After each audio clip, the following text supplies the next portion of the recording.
안녕하십니까. 서초동 사람권 최한결의 변호사입니다. 영재법률팀장입니다. 네, 이번은 150화고요. 무변론 판결과 관련된 내용을 한번 말씀드리도록 하겠습니다. 네. 급하게 또 연락을 주셨던 네. 분이셔가지고 한번 말씀을 주시죠. 네, 안녕하세요 변호사님. 제가 지금 어떻게 대응할지 몰라 급하게 문의드렸습니다.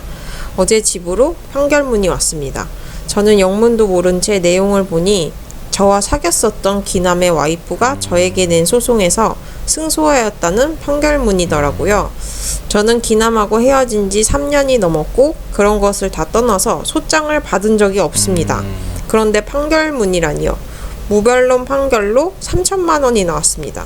제가 이 돈을 당장 내야 하는 건가요? 아니면 어떻게 대응해야 하는 건가요? 소장은 언제 온 걸까요? 급합니다. 답변 기다리겠습니다. 라고 문의 주셨습니다. 네, 이게 판결문을 이렇게 받으신 분들이 종종 있어요. 네.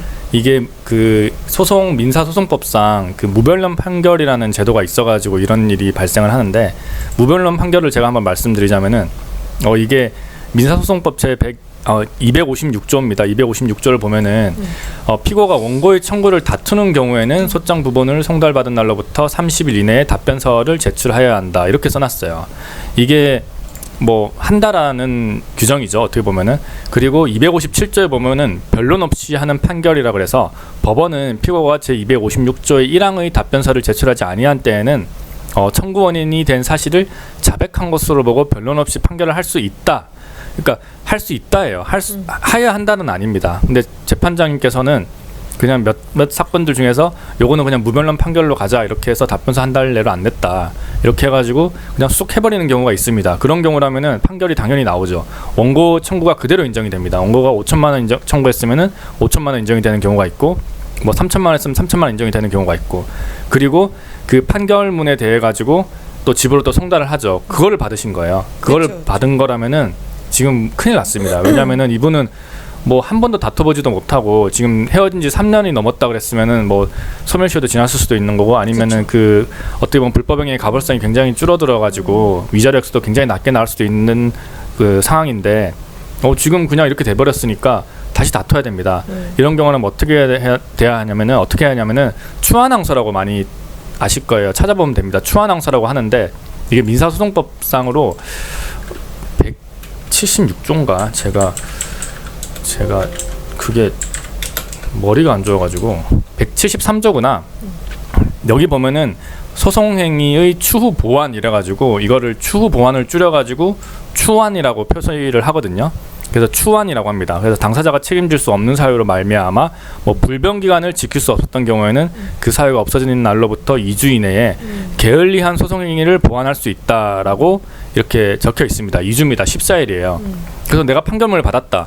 판결문을 받아가지고 그 항소를 해야 됩니다. 항소를 해가지고 다시 한번 다퉈봐야 되니까 그 판결문을 받은 날짜로부터 14일 이내라면은 당연히 이제 무슨 그냥 항소를 제기를 하면 되는 거고요. 내가 1심에서 이런 사유로 해가지고 답변서를 못 제출했으니까 다시 항소심에서 다퉈 주십시오라고 하면 되는 거고, 만약에 집에 갔는데 진짜 판결문이 어머니께서 너 예전에 판결문 하나 와 있더라 이러면서 언제요? 이러면은 작년 추석 때쯤 막 이렇게 얘기를 해버리면은 이번이 설날인데 14일이 다 지나잖아요. 항소 기간이 14일인데 그렇게 되면은 그날로부터 2주 이내에 추후 보완을 해가지고 항소를 하면 됩니다.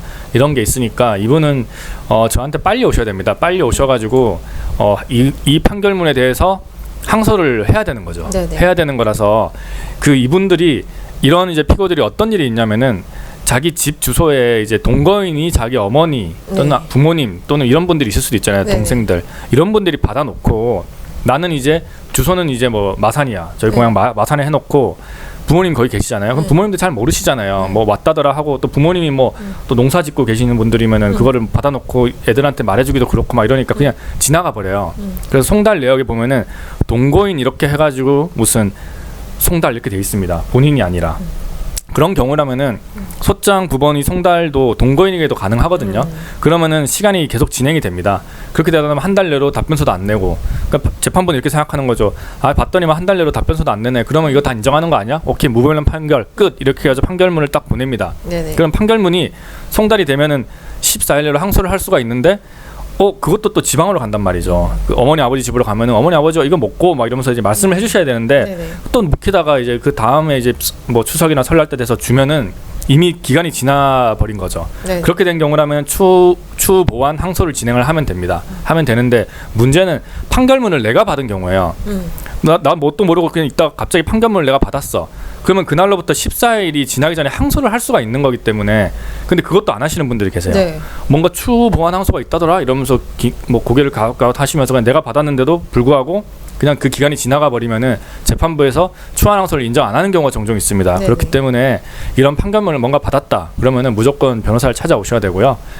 이런 거 많이 하는 변호사 있죠. 뭐 맨날 네네. 추보완 항소 막 많이 네. 날립니다. 네네. 보면은 피고들 중에서 바쁘신 분들이 많기 때문에 대응을 못 해가지고 말도 안 되는 금액이 나온 게 있습니다. 네. 그런 걸 많이 하는 변호사가 네. 서초동에 있으니까 네, 서초역 1번 출구. 저를 찾아오시면 됩니다. 네.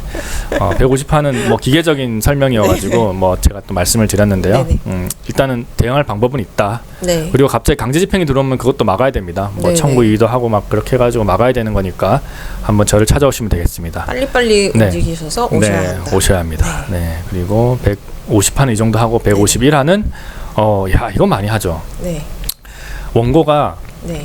그 제가 이제 상간녀예요. 네. 상간녀면은 피고 소송을 걸면서 그 내 남편이 너에게 줬던 돈까지 다 토해내 이러면서 뭐 이상한 청구 원인을 구성해서 소송을 거는 경우가 있습니다. 네네. 이거와 관련된 내용을 한번 말씀드리도록 하겠습니다.